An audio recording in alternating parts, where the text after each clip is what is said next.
तो चलिए अब हम स्टार्ट करते हैं चैप्टर 4 द वॉल्यूम। तो वॉल्यूम एक्चुअली है क्या? प्रीवियस सेशन में हमने समझा था सपोर्ट क्या है, रेजिस्टेंस क्या है, और उसके प्रैक्टिकल्स भी हमने समझे थे। और भी हम आगे सेशंस में समझेंगे उसके और लाइव प्रैक्टिकल्स। तो नेक्स्ट जो सेशन है वो है चैप्टर 4 द वॉल्यूम के ऊपर। एक्चुअली में वॉल्यूम है क्या? वॉल्यूम का मतलब है कि उस दिन या फिर उस महीने में या फिर उस वीक में प्राइस में कितने शेयर्स की ट्रेडिंग हुई। तो ये एक्चुअली टेक्निकल एनालिसिस के अंदर का ही एक पार्ट है कि जब हम प्राइस को स्टडी करते हैं तब हम वॉल्यूम को भी स्टडी करते हैं। फॉर एग्जाम्पल कि प्राइस में बाइंग हुई है, सेलिंग हुई है, लेकिन जब भाव ऊपर था तो कितने शेयर्स ट्रेड हुए थे, जब भाव नीचे था तो कितने शेयर्स ट्रेड हुए थे। तो ये सब हमको वॉल्यूम से पता चलता है। तो एक मार्केट में कहावत है कि price is car but volume is fuel. इसका मतलब प्राइस जो है वो गाड़ी है पर वॉल्यूम फ्यूल है। अभी बिना फ्यूल के गाड़ी कोई काम की नहीं है। भले आप उसमें BMW यूज करिए या फिर आप मारुति की छोटी वैगनआर यूज करिए, गाड़ी का कोई सेंस नहीं है अगर उसमें फ्यूल नहीं हो, अगर उसमें पेट्रोल नहीं है तो वो गाड़ी आप कितनी भी महंगी लीजिए वो आपके कोई काम की नहीं है। वैसे ही प्राइस में एक कहावत है कि अगर प्राइस कोई भी चीज का ऊपर जा रहा है और उसमें वॉल्यूम नहीं है तो हो सकता है वो प्राइस ज्यादा लंबा नहीं जाए।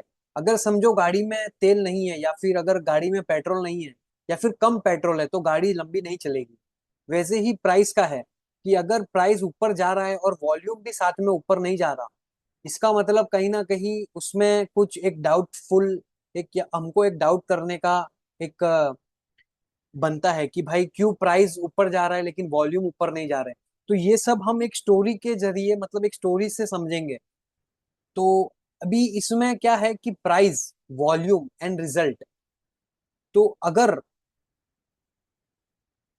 प्राइस ऊपर है, फॉर एग्जांपल प्राइस ऊपर है और वॉल्यूम भी ऊपर है, इसका मतलब है कि बुलिशनेस है, स्ट्रॉन्ग बुलिशनेस। मतलब स्ट्रॉन्ग बुलिशनेस है कि जो तेजी है वो बहुत ज्यादा तेजी है, क्योंकि प्राइस भी ऊपर जा रहा है और वॉल्यूम भी ऊपर जा रहा है। मतलब कोई बड़ा प्रोफेशनल है, या फिर इसको प्रोफेशनल कहिए या कोई इंस्टीट्यूशनल कहिए या फिर इसको स्मार्ट मनी कहिए, इसको HNI कहिए, कोई भी कहिए, मतलब आप कुछ कुछ भी हो, अगर प्राइस ऊपर जा रहा है और उसमें वॉल्यूम बहुत है, और इसका मतलब ये हमको कहीं ना कहीं एक डिसीजन के लिए हमको एक दे रहा है कि भाई ये स्टॉक हो सकता है आगे आने वाले दिनों में बहुत अच्छा परफॉर्म करे, क्योंकि इसमें प्राइस भी ऊपर जा रहा है और वॉल्यूम भी ऊपर जा रहा है। मतलब लोगों का इसमें पार्टिसिपेशन है, लोगों ने इसमें बाइंग की है, इसीलिए प्राइस में ज्यादा वॉल्यूम है। तो जब प्राइस ऊपर जाए और वॉल्यूम भी ऊपर जाए तो ये स्ट्रॉन्ग बाइसनेस है, मतलब स्ट्रॉन्ग बुलिशनेस है। वैसे ही अगर प्राइस ऊपर जाए और वॉल्यूम जो है वो नीचे आए, इसका मतलब बुलिशनेस तो है लेकिन कहीं ना कहीं बुलिशनेस फेड हो रही है, मतलब बुलिशनेस जा रही है उसमें। जैसे प्राइस ऊपर जा रहा है धीरे धीरे लेकिन उसमें वॉल्यूम नहीं है, मतलब फ्यूल का एग्जांपल आप सिंपल समझिए कि प्राइस ऊपर जा रहा है लेकिन वॉल्यूम नीचे आ रहा है। मतलब गाड़ी जा रही है लेकिन पेट्रोल खत्म होते जा रहा है तो गाड़ी लंबी नहीं जाएगी। इसका मतलब वो प्राइस ज्यादा लंबा समय तक चल नहीं पाएगा ऊपर। तो जब भी हम स्टॉक्स में ऐसा कोई देखे सिनेरियो कि प्राइस ऊपर जा रहा है लेकिन वॉल्यूम कम होती जा रही है तो हम उसमें पार्टिसिपेट नहीं करेंगे, हम उसमें बाइंग नहीं करेंगे। तो ये है कि है price, when price is up and volume is up, strong bullishness.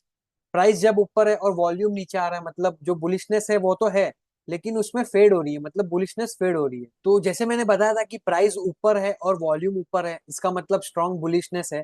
वैसे ही सेम टू सेम जब प्राइस ऊपर है और वॉल्यूम नीचे है, इसका मतलब वो जो बुलिशनेस है वो खत्म होने वाली है। अभी इसी में दूसरा एक ट्रेंड है या फिर दूसरा एक फेज है कि जब प्राइस ऊपर जाए या फिर प्राइस नीचे जाए, सॉरी, जब प्राइस नीचे जाए और वॉल्यूम जो है वो भी ऊपर जाए, इसका मतलब है कि इसमें जो सेलिंग है वो स्ट्रांग हो रही है। मतलब जब प्राइस नीचे आ रहा है तो जो इसमें नीचे आने का तरीका है, जो उसका नीचे आने का तरीका है उसमें क्वांटिटी ज्यादा ट्रेड हो रही है, मतलब बियरिशनेस ज्यादा है। तो जब प्राइस नीचे आ रहा है और वॉल्यूम उसमें बढ़ रहा है, मतलब सेलिंग क्वांटिटी बढ़ रही है, इसका मतलब उसमें वो स्टॉक्स में कोई तो है जो बहुत सारी क्वांटिटी बेच रहा है और उसमें एक बियरिशनेस है। तो जब भी प्राइस नीचे आए और उसमें वॉल्यूम आपको ज्यादा मिले, इसका मतलब वो स्टॉक में सेलिंग है। तो हमको वैसे स्टॉक्स में एज अ ट्रेडर तो हमको ट्रेड नहीं करना, और अगर आप इन्वेस्टर हो तो आप उसमें एक एडवांटेज ले सकते हो कि आप उसको बाइंग कर सकते हो। लेकिन मैं एज अ एक प्राइस एक्शन ट्रेडर की बात कर रहा हूँ कि जब भी प्राइस नीचे आ रहा है और उसमें वॉल्यूम ज्यादा बढ़ रही है तो वो प्राइस हो सकता है कि नीचे आएगा, मतलब उसमें एक स्ट्रॉन्ग बियरिशनेस है। सेम टू सेम जब प्राइस नीचे आए और साथ ही में जो उसका वॉल्यूम है वो भी नीचे आए, इसका मतलब है कि जो बियरिशनेस है वो खत्म हो रही है। इसका मतलब कि प्राइस तो नीचे आ रहा है, मतलब सेलिंग हो रही है, सेलिंग हो रही है, सेलिंग हो रही है, सेलिंग हो रही है, लेकिन जो उसका वॉल्यूम है वो भी कम होते जा रहा है, सेलिंग की क्वांटिटी कम हो रही है। भाव 150 से 120 हुआ, फिर 110 हुआ, फिर 100 हुआ, लेकिन जो वॉल्यूम थी उसकी भी जो क्वांटिटी है वो कम होती जा रही है। इसका मतलब जो सेलर है वो इतना स्ट्रांग नहीं है, और हो सकता है आने वाले दिनों में वो जो सेलर है वो खत्म हो जाए और एक बाइंग रेंज या फिर बाइंग जोन चालू हो जाए और उसकी जो प्राइस की ट्रेंड है वो ऊपर की तरफ चली जाए। तो ये चार तरीके हैं जो मैंने आपको समझाए प्राइस को और वॉल्यूम को कैसे हम यूज करेंगे। ये मैंने आपको सिर्फ एक थियरी समझाई है, इसको हम अब प्रैक्टिकल में समझेंगे। तो आप एक बार फिर से समझिए कि जब प्राइस ऊपर है और वॉल्यूम ऊपर है, इसका मतलब स्ट्रांग बुलिशनेस, मतलब प्राइस ऊपर जा रहा है और वॉल्यूम भी उसमें क्वांटिटी भी ट्रेड हो रही है ज्यादा, इसका मतलब बुलिशनेस है। प्राइस ऊपर है और वॉल्यूम नीचे आ रहा है, इसका मतलब बुलिशनेस तो है लेकिन वो बुलिशनेस खत्म होने वाली है। थर्ड, प्राइस ऊपर जा रहा है लेकिन जो वॉल्यूम है वो भी ऊपर जा रहा है, प्राइस नीचे जा रहा है, सॉरी फॉर एग्जांपल अगर प्राइस नीचे जा रहा है और वॉल्यूम उसकी बढ़ रही है, इसका मतलब उसमें जो सेलिंग है वो स्ट्रांग है। सेम टू सेम अगर प्राइस नीचे जा रहा है और उसकी वॉल्यूम भी नीचे जा रही है, इसका मतलब जो सेलिंग है वो अभी खत्म होने वाली है और हो सकता है आने वाले दिनों में बाइंग आ जाए। तो अब हम इसको पूरा प्रैक्टिकल में समझेंगे कि when price increases volume increases means bullish signs, price increases volume decreases means the weak hands are buying। तो अब हम इसको एक एग्जांपल के जरिए समझते हैं। तो आपके सामने मैंने ये जो स्टॉक है कंट्री क्लब, अभी ये देखिए,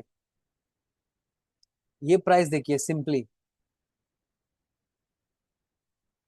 यहाँ पे क्या हुआ है, प्राइस बढ़ रहा है, प्राइस बढ़ रहा है देखो, और साथ में वॉल्यूम क्या हो रहा है, वॉल्यूम भी बढ़ रहा है, इसका मतलब ये स्ट्रॉन्ग बायर है। अभी ये देखिए, ये जो बाइंग दिख रही है, ये जो ग्रीन बड़े बड़े कैंडल्स दिख रहे हैं आपको, ये बड़े बड़े कैंडल्स इंडिकेट कर रहे हैं कि कोई तो इसमें बड़ा बायर घुस गया है जो इसमें प्राइस को ऊपर लेके जाएगा। इसको मैं एकदम और एक सिंपल एग्जांपल दूं, तो अगर आप कभी भी डेजर्ट साइड में जाओगे या फिर अगर आप रेगिस्तान में जाओगे या फिर मिट्टी मिट्टी वाले कोई भी जगह पे जाओगे, तो जब आप चलोगे तो आपके निशान बन जाएंगे पीछे, आपके पैरों के निशान बन जाएंगे। वैसे ही वॉल्यूम है कि वॉल्यूम में क्या होता है कि आप जो भी बाइंग सेलिंग कर रहे हो उसको एक कंफर्मेशन, डबल कंफर्मेशन देने के लिए उसके वॉल्यूम को एनालाइज करना बहुत जरूरी है। तो देखिए, यहाँ पे देखिए ये प्राइस ऊपर जा रहा है और वॉल्यूम देखिए ऊपर है, और इसमें देखिए अभी जैसे जैसे ये प्राइस, अभी इसमें स्ट्रॉन्ग हैंड्स घुस गए, तो पिछले कितने दिनों से इसमें देखो स्टॉक नीचे आ रहा है लेकिन ये ज्यादा नीचे आ नहीं पा रहा। देख रहे हो कैसे एक इसने एक रेंज बना ली है, तो ये रेंज के बीच में ही ट्रेड कर रहा है।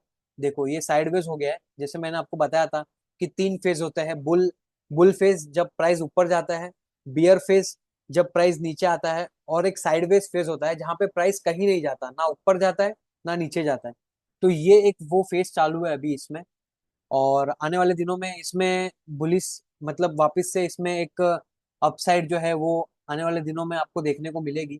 तो ये बेसिकली देखिए, अभी यहाँ पे वॉल्यूम देखिए, ये जो प्राइस है वो सस्टेन हो रहा है, मतलब साइडवेज हो गया और वॉल्यूम है ही नहीं, एकदम वॉल्यूम में मतलब क्वांटिटी ट्रेड हो ही नहीं रही। एक और एग्जांपल बताऊं, तो यहाँ पे देखिए, अभी ये प्राइस देख रहे हो आप, मैं आपको इसको रिमूव कर देता हूँ फिर से।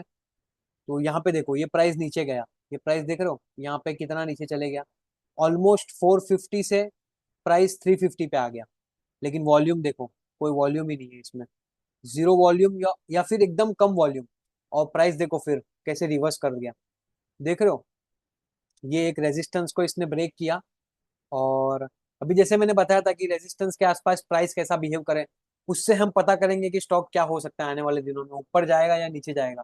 तो ये स्टॉक का ये रेजिस्टेंस था करियर पॉइंट का, 435 पे आया, फिर वापस से 435 पे आया, फिर 435 पे आया, नीचे गया, लेकिन अभी देखिए 435 पे आया, और वॉल्यूम देखिए, इतने बड़े वॉल्यूम के साथ प्राइस ब्रेकआउट दे रहा है 435 पे। और वॉल्यूम भी देखिए कितना जबरदस्त, मतलब हाईएस्ट एवर वॉल्यूम है। ऐसा वॉल्यूम आपको पहले कहीं पे दिख भी नहीं रहा। देख रहे हो, ये पूरा वॉल्यूम चेक करिए और उसके बाद यहाँ पे चेक करिए। तो हमको डबल कंफर्मेशन मिल रहा है कि प्राइस अभी यहाँ से ऊपर जाएगा। क्यों? क्योंकि इसने अपने रेजिस्टेंस को ब्रेक कर दिया है या फिर रेजिस्टेंस के ऊपर चले गए। तो जब रेजिस्टेंस के ऊपर जाता है प्राइस, इसका मतलब क्या है?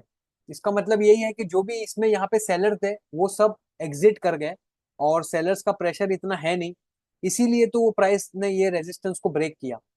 तो यहाँ पे जो बुल्स है, जो बायर्स है, वो ये प्राइस में हावी हो गए। और उसके बाद भी हमको देखने को मिलेगा, देखो जैसे प्राइस ने रेजिस्टेंस पे ब्रेकआउट दिया, उसके बाद स्टॉक कैसे साइडवेज हो गया, मतलब इसमें सेलिंग नहीं आ रही है।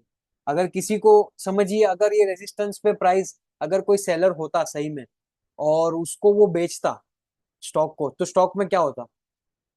स्टॉक नीचे आता। और देखो स्टॉक नीचे भी आया था 472 से, ये स्टॉक 420 पे आया था।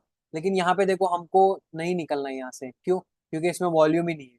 ये वॉल्यूम देख रहे हो, जैसे जैसे प्राइस नीचे आ रहा है, ये देखो तीन बियरिश कैंडल बनी है यहाँ पे, अगर आप नोटिस करोगे तो ये तीन बियरिश कैंडल बनी है।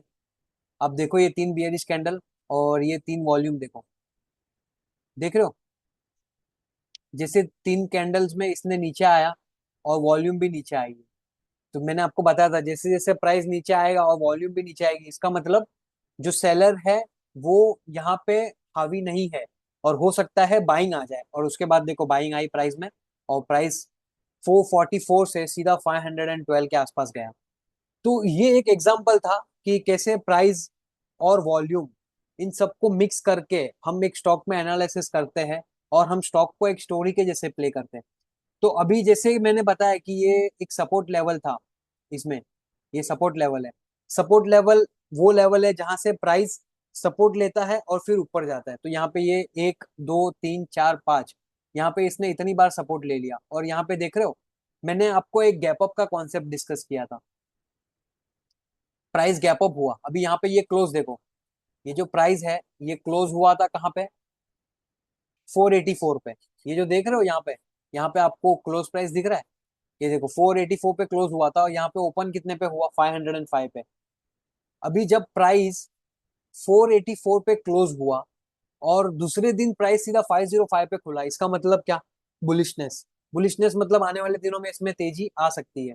तो देखो प्राइस उसके बाद नीचे गया ही नहीं है, साइडवेज हो गया है। इसका मतलब ये प्राइस अभी आने वाले दिनों में आपको एक अपसाइड की पोटेंशियल देगा और आपको एक ये ब्रेकआउट देगा।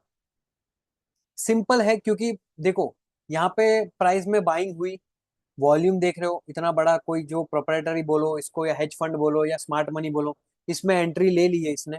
और उसके बाद स्टॉक जो है वो एक साइडवेज जोन में चले गया है, उसके सपोर्ट के नीचे जा नहीं रहा, प्राइस ने गैप अप किया। एक जैसे फॉरेंसिक होता है ना, जैसे एक जो पुलिस होता है या फिर जो क्राइम पेट्रोल वाले होते हैं या फिर जो सीबीआई होती है, वो कैसे केस को एनालाइज करती है कि अच्छा यहाँ पे ये निशान देखो इसके, ओके अभी ऐसा कुछ देखो, कुछ इंडिकेशन, कुछ एक हिंट मिल जाए जिससे हमको पता चले कि प्राइस में कुछ एक अलग चेंजेस है या फिर एक अलग स्टोरी प्ले हो रही है। तो इसी को हम फॉरेंसिक जैसा पढ़ रहे हैं कि भाई प्राइस नीचे आ रहा है तो नीचे क्यों नहीं आ पा रहा? 1 2 3 4 5 6, 6 बार प्राइस ने टच किया और नीचे नहीं आ रहा, इसका मतलब सेलर तो है ही नहीं। सेलर के पास क्वांटिटी है ही नहीं, या फिर वो इंटरेस्टेड नहीं है, इसीलिए तो स्टॉक प्राइस को नीचे नहीं लेके जा पा रहा। और इसमें वॉल्यूम भी नहीं है। और इसके बाद गैप अप हुआ। गैप अप क्यों हो गया? जब प्राइस 480 पे था तो 505 पे किसी ने बाइंग क्यों की इसमें? इसका मतलब बुलिशनेस है, कहीं ना कहीं बायर्स इंटरेस्टेड है इसमें। और फिर उसके बाद अगर बायर इंटरेस्टेड नहीं होते या फिर सेलर अगर इंटरेस्टेड होते, अभी ये कैंडल देखो, ये जो कैंडल है, ये कैंडल आप देख रहे हो, आपको मैंने बताया था कि ये बियरिश कैंडल है, इसमें वॉल्यूम दिख रही है आपको? तो ये 3 दिन बियरिशनेस हुई लेकिन वॉल्यूम देखो, वॉल्यूम है ही नहीं। और समझो कि ये बियरिश होती या फिर बियरिश ट्रेंड होती इसमें, तो ये इतने दिन यहाँ पे होल्ड नहीं करते। जो भी सेलर होते, अगर मेरे को कोई चीज को देना है, आपको बेचना है, तो मैं तो चाहूंगा कि आप जितना जल्दी इसको ले उतना अच्छा होगा। मेरे को अगर कोई स्टॉक्स आपको बेचने हैं या फिर शेयर्स बेचने हैं, तो मैं तो चाहूंगा कि ले ले भाई, 505 में ले ले।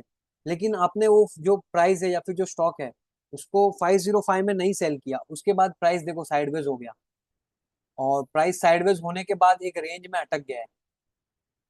ये रेंज में साइडवेज हो रहा है और बुलिशनेस देख रहे हो, ये प्राइस कैसे यहाँ पे बुलिशनेस हो रही है। ये प्राइस को देखो, ये कैंडल को पढ़ो आप, एकदम ध्यान से समझो क्या हो रहा है इसमें। यहाँ पे जो सेलिंग थी, अभी मैं आपको समझाऊंगा, ये देखो ये बियरिश, ये एक्चुअली हैमर कैंडल है, मैंने आपको बताया था। लेकिन ये अगर ये जो कैंडल है ये हैमर है, लेकिन ये बियरिश हैमर है। मतलब ये दिन प्राइस ओपन तो हुआ था ऊपर, लेकिन क्लोज नीचे हुआ। लेकिन इसकी स्ट्रेंथ देखो, ये कैंडल की स्ट्रेंथ देखो, यहाँ से ये नीचे गया, नीचे गया, नीचे गया, नीचे गया, 480, 485, 480 पे गया, और फिर bullishness I, buying I, buying I, buying I, और प्राइस को ऊपर क्लोज कर दिया। देख रहे हो ये कैंडल जो है वो ऑलमोस्ट इतनी नीचे आई थी, मतलब प्राइस इतना नीचे आया था, और उसके बाद क्लोज हुआ ऊपर की तरफ, मतलब सेलर्स तो हावी थे। तो फिर इतनी बाइंग कैसे आई इसमें? अगर सेलर्स हावी होते तो इसमें कोई बड़ी बियरिश कैंडल बनाते इसमें। तो सेलर्स हावी नहीं है, और इसकी जो बाइंग जो प्रेशर है वो हमको इसके वीक से दिख रही है।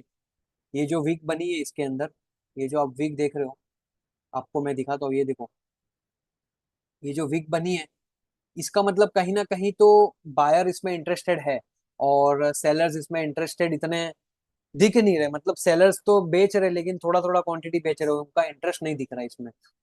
तो ये बेसिकली मैंने आपको एक स्टोरी के माध्यम से समझाया। तो और भी इसमें बहुत सारी स्टोरीज है, बहुत सारे एग्जाम्पल्स है जो हम डिस्कस करेंगे। तो ये था पूरा वॉल्यूम और प्राइस के ऊपर एनालिसिस। एक चीज याद रखना, price is car but volume is fuel. जो प्राइस है वो गाड़ी है, लेकिन जो वॉल्यूम है वो फ्यूल है। बिना वॉल्यूम के, बिना फ्यूल के गाड़ी कोई काम की नहीं है। आप कितनी भी महंगी गाड़ी ले लीजिए, अगर उसमें पेट्रोल नहीं है तो वो गाड़ी नहीं चल सकती। वैसे ही अगर प्राइस ऊपर जा रहा है और उसमें वॉल्यूम नहीं है तो हमारे कोई काम का नहीं, हम उसमें पार्टिसिपेट नहीं करेंगे, हम उसमें बाइंग नहीं करेंगे। तो यही यही पे हम ये जो चैप्टर 4 है इसको खत्म करते हैं। और जो इसके प्राइस डिक्रीजेस वॉल्यूम इंक्रीजेस, ये भी मैंने आपको समझाया था। Price decreases volume decreases means weak hands are selling. तो ये सब कॉन्सेप्ट मैंने डिस्कस कर लिए हैं। तो यहाँ पे हमारा चैप्टर 4 जो है वो वॉल्यूम का खत्म होता है। तो आगे आने वाले सेशंस में अब हम डिस्कस करेंगे कैसे प्राइस और वॉल्यूम को मिक्स करें, कैंडल स्टिक्स को कैसे रियल में पढ़ें। तो चलिए अब हम कुछ और एग्जांपल्स डिस्कस करते हैं, मूविंग एवरेजेस और कैंडल स्टिक्स का और सपोर्ट का।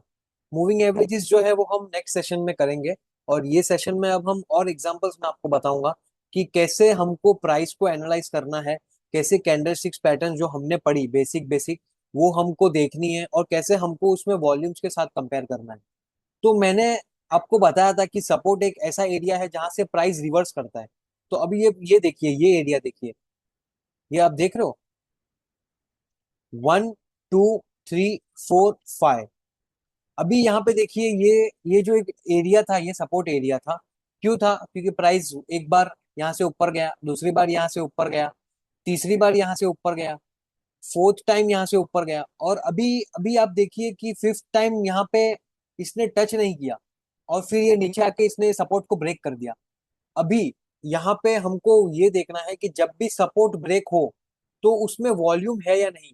वॉल्यूम मतलब मैंने आपको बताया था एक, कि फ्यूल, गाड़ी में फ्यूल है या नहीं।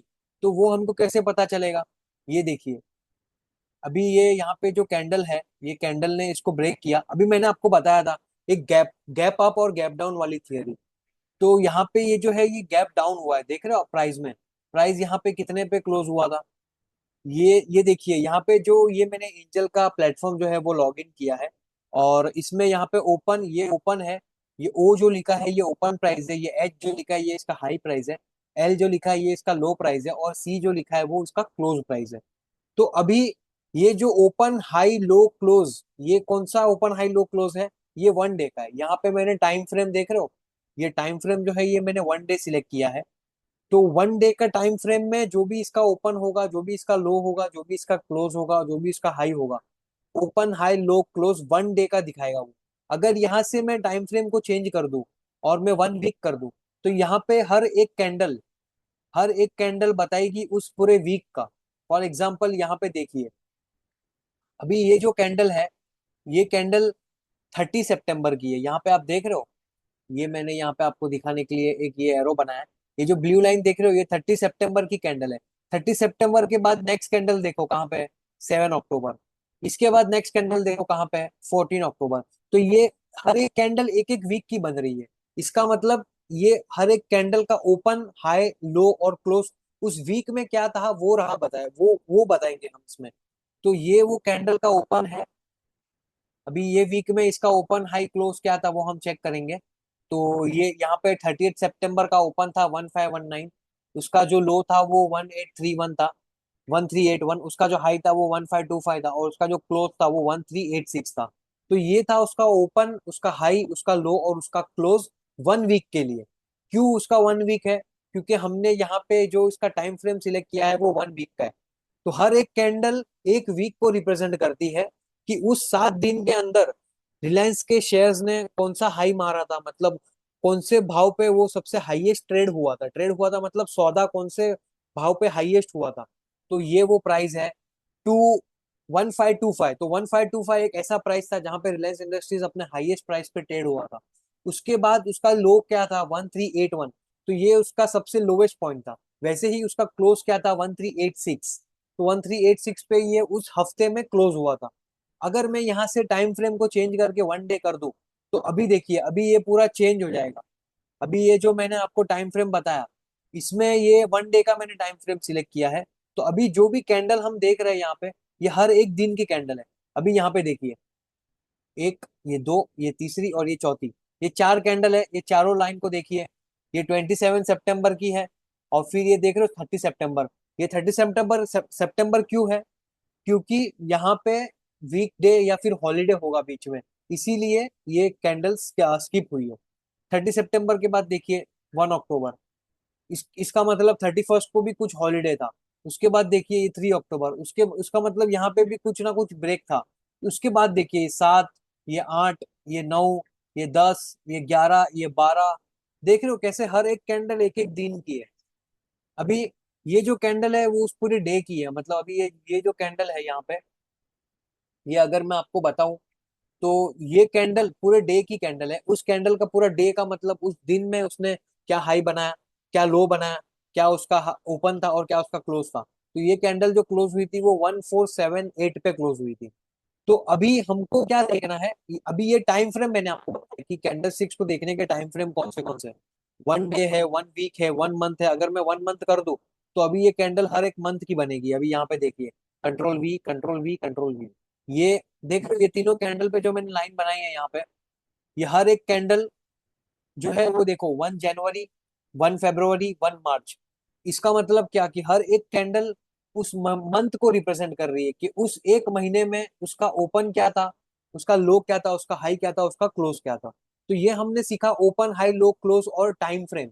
एक्चुअली चार्ट्स को कैसे देखना है, उसके टाइम फ्रेम्स क्या है। तो अभी इसमें एक और मैं आपको कुछ चीज बताऊंगा कि टाइम फ्रेम को हमको कैसे देखना है। तो अगर आप ट्रेडर हो, अगर आप स्विंग ट्रेडर हो, फॉर एग्जांपल आप जो स्टॉक सिलेक्ट कर रहे हो उसमें आपके स्विंग के लिए आपने ट्रेड लिया, मतलब आपने जो स्टॉक सिलेक्ट किया है वो स्विंग के लिए लिया है, एक एक महीने के लिए या एक हफ्ते के लिए। तो हम उसमें डेली डेली टाइम फ्रेम को यूज करेंगे। तो अगर आप डेली टाइम फ्रेम यूज करोगे, तो यहाँ पे ये डेली का आपको टाइम फ्रेम लगाना है, तो डेली के चार्ट जब आप लगाओगे, तो ये आपको स्विंग में काम आएंगे। अभी यहाँ पे आप मेरे को क्वेश्चन भी कर सकते हो कि यहाँ पे 1 आवर का भी टाइम फ्रेम है, 30 मिनट्स का भी है, 1 मिनट का भी है।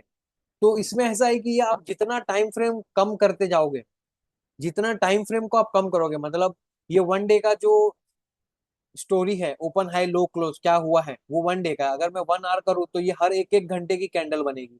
ये जो भी एक एक कैंडल है ये हर एक घंटे की है। यहाँ पे देखिए, ये जो कैंडल है, ये 9:15 बजे हुई। फिर ये कैंडल जो है वो 10:15 बजे हुई। ये कैंडल है वो 11:15 बजे हुई। तो यहाँ पे हर एक कैंडल एक एक घंटे की बनेगी। अभी मैं अगर 15 मिनट पे दबाऊंगा तो हर एक कैंडल 15 मिनट की बनेगी। हर एक टाइम फ्रेम का अलग अलग यूज है, लेकिन हमारा ये थियरी है कि आप जब भी टाइम फ्रेम को जितना लो करते जाओगे, उतना आपका एक्यूरेसी है और उतना आपकी ट्रेड की फ्रीक्वेंसी या फिर उसकी प्रोबेबिलिटी कम होती जाती है। फॉर एग्जांपल, कम ऐसे होती है कि फॉर एग्जांपल अभी मैं स्काल्पर हूँ। स्काल्पर मतलब कि मुझे 5 मिनट के लिए पोजीशन बनाना है।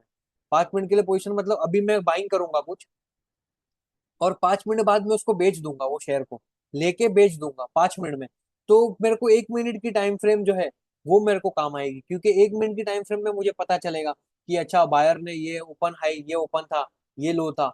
अभी हमको जो स्टोरी है ना वो एक एक मिनट की स्टोरी मिलेगी।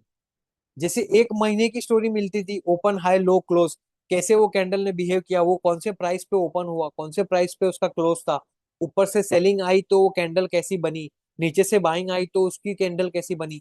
तो अभी अगर मैं वन वन मिनट का टाइम फ्रेम सिलेक्ट करूँ, तो मेरा व्यू होना चाहिए कि मेरा जो व्यू है वो बहुत कम होना चाहिए, बहुत कम कम समय के लिए। तो अगर मैं 5 मिनट का टाइम फ्रेम यूज करता हूँ और मेरा व्यू अगर 5 मिनट के लिए है, मतलब कि अगर मैं रिलायंस का जो शेयर है उसको मैं 5 मिनट में लेके बेच दूंगा, तो मेरे को 1 मिनट की टाइम फ्रेम काम आएगी। अभी इसमें अगर मैं 1 महीने की टाइम फ्रेम यूज करूंगा तो क्या ही मतलब का, मेरे कोई सेंस नहीं बनती। क्यों?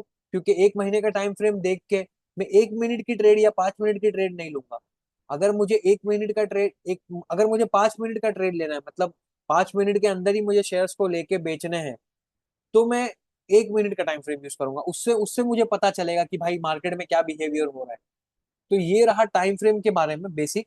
तो ये एक्चुअली एक नॉर्मल था कि टाइम फ्रेम को हम कैसे यूज करेंगे, इसको हम और भी आगे आने वाले क्लासेस में डिस्कस करेंगे। और अभी जो मैंने आपको एक और एग्जांपल बताया था सपोर्ट और रेजिस्टेंस का, तो उसमें मैंने आपको एक एग्जांपल दिया था कि कैसे प्राइस ने यहाँ पे ये 4 बार इसने ये सपोर्ट लिया, ये 1, ये 2, ये 3, ये 4। और अभी मैंने आपको एक गैप गैप डाउन वाली थियरी बताई थी। अगर आपको पता हो कि हमने गैप डाउन वाली थियरी यूज की थी, गैप डाउन हुआ है मतलब कि सेलर्स उसमें इतने हावी है या फिर इतना उसको बेचना चाहते हैं कि प्राइस जो है वो सडनली नीचे गैप डाउन करके क्लोज हो गया। अभी यहाँ पे जो रिलायंस का क्लोज है वो यहाँ पे देखिए, एक दिन में रिलायंस का क्लोज जो है वो 1 4, ये जो कैंडल है यहाँ पे, ये जो मेरा कर्सर है यहाँ पे, मैंने ये कैंडल पे लाया 1 अक्टूबर। 1 अक्टूबर का आप देखोगे तो उसका क्लोज जो है वो 1464 है। यहाँ पे ध्यान दीजिए, यहाँ पे जो उसका ओपन हाई लो क्लोज है वो यहाँ पे दिख रहा है। मैं ये कर्सर को यहाँ पे रख रहा हूँ ताकि आप कंफ्यूज ना हो। तो ये 1 अक्टूबर का जो है वो यहाँ पे इसका देखिए 1464 क्लोज था, मतलब उस दिन 1464 पे रिलायंस का शेयर जो है वो क्लोज हुआ था ट्रेड में। अभी दूसरे दिन क्या होता है देखिए, दूसरे दिन हमारा सपोर्ट तो ब्रेक करता ही है, मतलब यहाँ पे जो बायर्स थे वो यहाँ पे बायर्स नहीं है। अगर बायर्स होते तो यहाँ पे उसको उसको बाइंग करके ये शेयर को ऊपर लेके जाते, या फिर एक बड़ी बुलिश कैंडल बनती जो हमने सीखी थी, मारूबोजू टाइप या हैमर टाइप में कुछ बनता। लेकिन यहाँ पे ये कैंडल क्या बनी है, ये कैंडल देखिए, ये बियरिश कैंडल बनी है, पूरी कैंडल बियरिश बनी है, bearish almost bearish marubozu type में। और इसने गैप डाउन भी किया। गैप डाउन मतलब कि प्राइस 1464 पे क्लोज हुआ और दूसरे दिन सेलर्स ने जो स्टॉक था वो उसको इतना बेचा कि प्राइस जो ओपन हुआ वो 1436 पे हुआ। यहाँ पे जो ये ओपन है यहाँ पे देखना, ये 1436 पे हुआ। तो 1464 से सीधा 1436, मतलब कम से कम 30 रुपया नीचे सेलर ने करके माल को बेच दिया। मतलब उसको कुछ तो पता है। अभी ये सेलर कोई भी हो सकता है, ये फंड मैनेजर हो सकता है, ये प्रोफेशनल ट्रेडर हो सकते हैं, ये हेज फंड हो सकता है, कोई भी हो सकता है। लेकिन हमको एज अ स्टोरी इसको प्ले करना है, हमको एज अ स्टोरी देखना है कि भाई अगर ये सपोर्ट होता, अगर ये सपोर्ट है, ये लेवल मार्केट का जो रिलायंस का 1440 सपोर्ट है, यहाँ से प्राइस हर बार ऊपर जाता है और ये बार प्राइस ऊपर तो गया नहीं, जबकि दूसरे उसने गैप डाउन किया, प्राइस ने गैप डाउन करके उसने मारूबोजू बनाया। इसका मतलब मुझे पता चल गया कि अभी रिलायंस में आने वाले दिनों में बाइंग तो होगी नहीं, बाइंग तो होगी नहीं, मतलब बायर्स इतने इंटरेस्टेड नहीं है। वो कैसे पता चला हमको? हमको इससे ये चार्ट पैटर्न को पढ़ के या फिर ये स्टोरी को समझ के पता चला कि यहाँ पे एक बार, 2 बार, 3 बार, 4 बार, 5 बार, मतलब 5वीं बार जब रिलायंस यहाँ पे आया तो उसने प्राइस ने एक मारूबोजू टाइप में कैंडल बनाई और उसके दूसरे दिन प्राइस ने गैप डाउन किया। गैप डाउन मतलब सेलर्स इतने एक्साइटेड है बेचने के लिए कि हमको कोई भी हालत में हमको रिलायंस के शेयर्स बेचने हैं। तो वो प्राइस को कोई भी भाव में, नीचे के भाव में 20 रुपया नीचे करके भी बेचने को तैयार है। अगर मेरे को कोई स्टॉक नहीं चाहिए तो मैं क्या करूंगा, भाई तेरे को जो भी प्राइस देना है दे मेरे को, लेकिन मेरे को ये शेयर्स मेरे से लेके जा, मेरे को वो शेयर नहीं चाहिए। तो ये साइकोलॉजी बता रहा है सेलर की कि सेलर कैसे वो प्राइस को नीचे करके बेच रहा है। नीचे करके बेचा वो कैसे पता चला, देखो हमको यहाँ पे सपोर्ट जो है वो एक्चुअली सपोर्ट ब्रेक हुआ। सपोर्ट ब्रेक हुआ मतलब जो डिमांड जोन था, डिमांड जोन एक ऐसा एरिया है जहां से बाइंग आती है उसी का मतलब है सपोर्ट। सपोर्ट को मैं क्या बोलता हूँ कि सपोर्ट जोन मतलब डिमांड जोन, और डिमांड जोन मतलब कि ऐसी ऐसा एरिया जहां से बाइंग आनी चाहिए या फिर आती है, और अगर वहां से बाइंग नहीं आई, डिमांड एरिया में अगर मैं बोलता हूँ कि कोई चीज की डिमांड है और इस दिन उसकी डिमांड आने वाली है और उस दिन अगर डिमांड नहीं आई, इसका मतलब हो सकता है कि अभी डिमांड नहीं आएगी या फिर अभी सप्लाई आएगी। सप्लाई मतलब सेलिंग बढ़ेगी उसमें। मतलब कि लोग, अगर समझो कोई चीज की डिमांड नहीं है, तो डिमांड नहीं है तो क्या होगा, भाव नीचे आएगा। तो वो हमको दिख रहा है यहाँ पे, देखो यहाँ पे इसकी डिमांड नहीं है, इसीलिए तो रिलायंस का शेयर नीचे गिरा। और नीचे कैसे गिरा, गैप डाउन करके गिरा। हम इसको, हम जो चार्ट्स को पढ़ रहे हैं वो एक स्टोरी के जैसा पढ़ रहे हैं। स्टोरी के जैसा मतलब कि हमको चार्ट्स नहीं देखना है खाली। चार्ट्स तो आप यूट्यूब पे भी देख सकते हो, आपको कोई भी सिखा देगा, आप 1 घंटे में समझ जाओगे चार्ट्स क्या है, कैंडल क्या है। लेकिन कैंडल स्टिक को स्टोरी के माध्यम से कैसे हम, एक पुलिस के जैसा, जैसे अगर पुलिस जो होती है या सीआईडी या सीबीआई जो भी होती है, वो कैसे एक केस को स्टडी करती है कि अगर कोई केस मेरे पास आता है तो हम उसमें देखते हैं कि अच्छा इसने ऐसा किया, अच्छा इसने वैसा किया, ओके तो अभी ये शायद ऐसा कर सकता है, ये यहाँ पे आया था मतलब हो सकता है कि यहाँ पे आसपास में ही कहीं होगा। तो वैसे हम फॉरेंसिक मतलब हम ऐसे पुलिस के जैसा, हम एक ऐसा समझ रहे हैं कि स्टोरी के जैसे कैसे प्ले करें इसको। तो रिलायंस ने देखी है, ये जो डिमांड जोन था, ये उसका डिमांड जोन था, यहाँ पे उसकी बाइंग आनी चाहिए थी, डिमांड आई नहीं। डिमांड जब कोई चीज की नहीं आएगी तो क्या होगा, सप्लाई आएगी, और सप्लाई आ गई। दूसरे दिन रिलायंस का शेयर देखो एकदम नीचे गैप डाउन किया, और गैप डाउन करके उसने कैंडल कैसी बनाई। अभी हमको इसमें कंफर्मेशन भी लेना है कि भाई, फॉर एग्जाम्पल अभी हो सकता था कि ये जो प्राइस रिलायंस की यहाँ पे है, ये यहाँ पे एक ऐसी कैंडल बनती कि, मैं आपको बताता हूँ एक एग्जांपल, ये यहाँ पे ऐसा मारू बोजू टाइप में ना बन के, ये यहाँ पे एक ऐसा एक कैंडल स्टिक जैसा एक हैमर जैसा बन जाता। एक सेकंड के लिए मैं वॉल्यूम को हटा देता हूँ। तो ये एक ऐसी कोई कैंडल बनती जिसमें ये हैमर बनता, मतलब ये बाइंग यहाँ से हो रही है और ये प्राइस ऊपर जाएगा यहाँ से। तो हो सकता है कि यहाँ पे बाइंग आई है, तो हम उसमें कोई डिसीजन लेंगे नहीं। और यहाँ पे देखो, जैसे ही प्राइस ने उसको ब्रेक किया, उसके नीचे उसने क्लोज दिया, और प्राइस जो है वो नीचे गैप डाउन किया, और इसने देखो मारू बोजू टाइप में कैंडल बनाया। ये जो कैंडल है ये मारू बोजू टाइप में है। इसमें हमको क्लियर दिख रहा है कि सेलर जो है वो फुल कंट्रोल में है ये शेयर्स के, और यहाँ पे इसकी डिमांड नहीं आई। जो डिमांड जोन थी वो अभी सप्लाई जोन है, मतलब यहाँ से सेलिंग आई है। जो लेवल पे डिमांड नहीं आई, मतलब वो शेयर्स को बायर्स खरीदने के लिए नहीं आए, इसका मतलब बायर्स का इंटरेस्ट नहीं है उसमें, बराबर।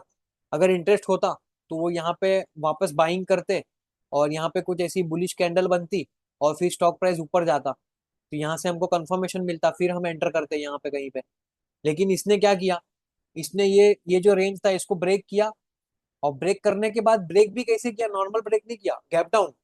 मतलब जो एरिया था जहां पे बाइंग आती थी, वहां पे एक्चुअली में सेलिंग क्यों आई, मतलब सेलर्स ने इतना माल 20 रुपए नीचे करके क्यों बेचा, मतलब कुछ तो है भाई जो रिलायंस में ये शेयर्स को अभी आने वाले टाइम में ऊपर लेके जाने नहीं देगी।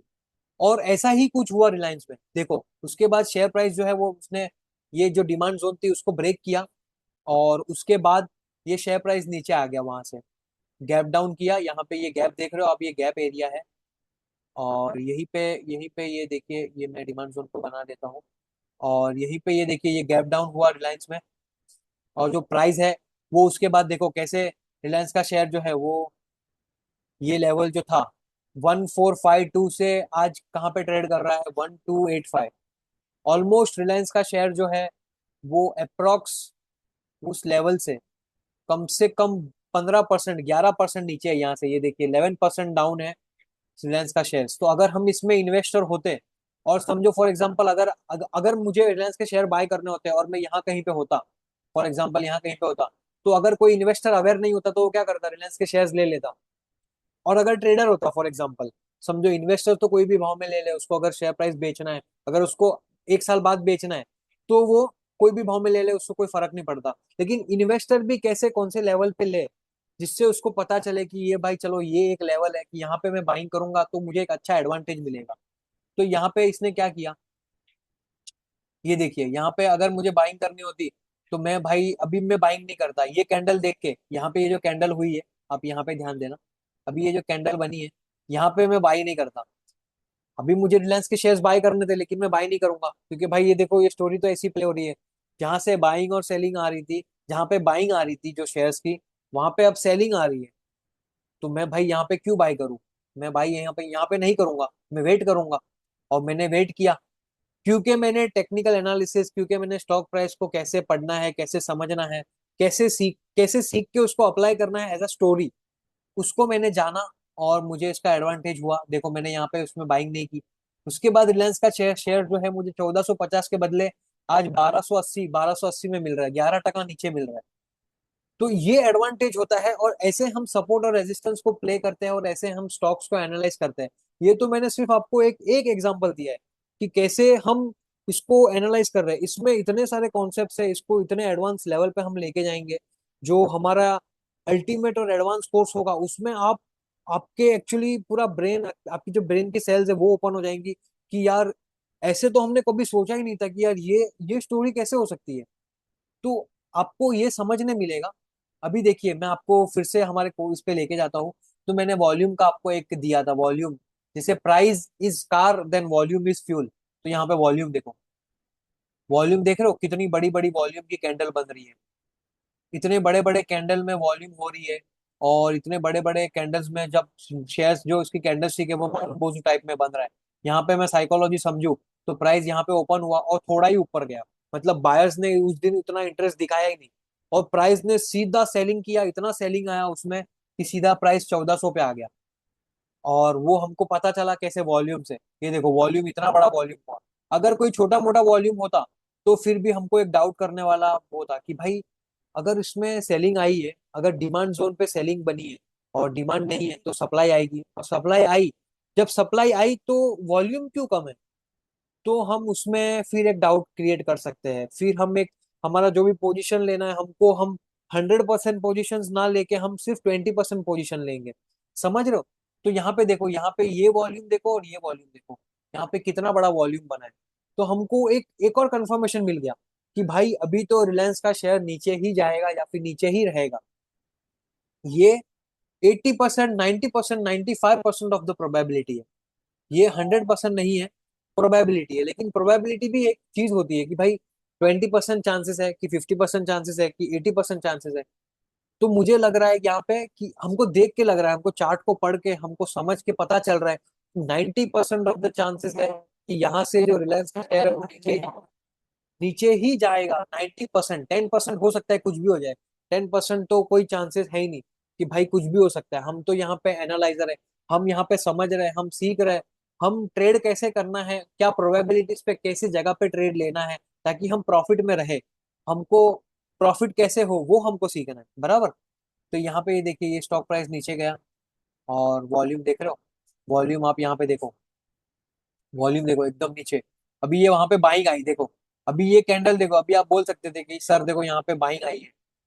तो ये बाइंग देखो, यहाँ पे बाइंग आई है इतनी बड़ी। ये भी मारू बोसू है। तो कैंडल स्टिक कहाँ पे बन रही है, बुलिश कैंडल कौन से एरिया में बन रही है वो जानना बहुत जरूरी है। अभी ये मारू बोसू बनी है, लेकिन ये सपोर्ट के नीचे, डिमांड जोन के नीचे बनी है। और वो भी ऐसे टाइम पे यहाँ पे उसकी सेलिंग आ रही है। सेलिंग के टाइम पे मारू बोसू बनी। तो यहाँ पे हमको मारू बोसू में फिर बाइंग नहीं करनी। और उसका वॉल्यूम भी देखिए ना, हमको वॉल्यूम से भी पता चल रहा है। वॉल्यूम देखिए, इतना छोटा वॉल्यूम। अभी ये जब सेलिंग आ रही है तो इतनी बड़ी बड़ी वॉल्यूम हो रही है, और जब बाइंग आ रही है तो इतनी छोटी वॉल्यूम। तो ये कुछ काम का नहीं है, इसका मतलब रिलायंस में कोई बायर है नहीं इतना जो इंटरेस्टेड है। और उसके दूसरे दिन ये प्राइस जो है उसने उसका हाई तो ब्रेक किया नहीं। ये जो उसका हाई था ऑलमोस्ट 1400 का, वो तो ब्रेक हुआ नहीं इससे। और फिर ग्रीन कैंडल, फिर रेड कैंडल बन गई, फिर से सेलिंग आ गई, फिर से मारू बोझू बन गई। और देखिए इसने ये हाई ब्रेक नहीं किया, उसके बाद ये प्राइस साइडवेज हुआ। और जब साइडवेज था तब वॉल्यूम देखिए, बाइंग हो रही है, एकदम छोटी छोटी बाइंग हो रही है। और सेलिंग जब भी हो रही है इतना बड़ा बड़ा सेलिंग हो रहा है। उसके बाद रिलायंस का शेयर देखो नीचे, यहाँ पे फिर से बाइंग आई, लेकिन बाइंग ऑलमोस्ट कम है, एकदम नॉमिनल बाइंग है, कुछ बाइंग है ही नहीं, बाइंग से ज्यादा सेलिंग है। और रिलायंस का शेयर देखो फिर से ही नीचे आ रहा है, फिर से नीचे आ रहा है। अब यहाँ पे फिर से देखिए ये इतना बड़ा सेलिंग आया इसमें, और प्राइस ने रिकवर किया। लेकिन यहाँ पे जो बाइंग है वो एक्चुअली में इतनी बड़ी बाइंग हुई नहीं। अभी ये मारूबोजू कैंडल तो है, तो आप बोल सकते थे कि सर मैं मारूबोजू कैंडल के हाई पे बाई कर लेता तो मुझे प्रॉफिट हो जाता। लेकिन इसके चांसेस कम है क्योंकि ये प्राइस जो है वो डिमांड जोन के नीचे है, और बड़ी बड़ी कैंडल्स जो बन रही है, अभी ये भी मारूबोजू है और ये भी मारूबोजू है फॉर एग्जांपल, लेकिन ये कैंडल की स्ट्रेंथ देखिए आप, और आप ये कैंडल की स्ट्रेंथ देखिए, कौन ज्यादा पावरफुल है? सिंपल है, ये पावरफुल है, ये इतना बड़ा कैंडल बना रेड में, ये ज्यादा पावरफुल है, और उसका वॉल्यूम भी ज्यादा है, और ऑलमोस्ट सेम वॉल्यूम है ये कैंडल का, ये भी मारूबोजू है, लेकिन ये कैंडल देखो कितनी छोटी बनी है। मतलब डिमांड अभी तक आई नहीं है, तो मैं इसमें बाइंग अभी भी इंटरेस्ट नहीं दिखाऊंगा। या फिर अगर मैं ट्रेडर हूँ और मुझे ट्रेड करना है रिलायंस के शेयर, तो मैं ये भाव पे नहीं लूंगा। मैं ये जो सेलर है, इसने सबसे ज्यादा प्राइस में बेचा यहाँ पे, ये प्राइस के अगर ऊपर जाए तो मैं यहाँ पे ट्रेड लूंगा।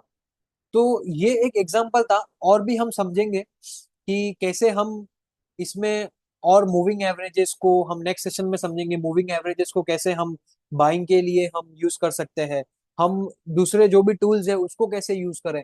अभी यहाँ पे देखिए कि यहाँ पे रिलायंस का शेयर जो है यहाँ पे बाइंग आई थी, तो ये एक सपोर्ट था रिलायंस का, जहाँ पे रिलायंस का शेयर बाइंग आई थी शेयर्स की, तो ये एक फिर से सपोर्ट जोन बन सकता है।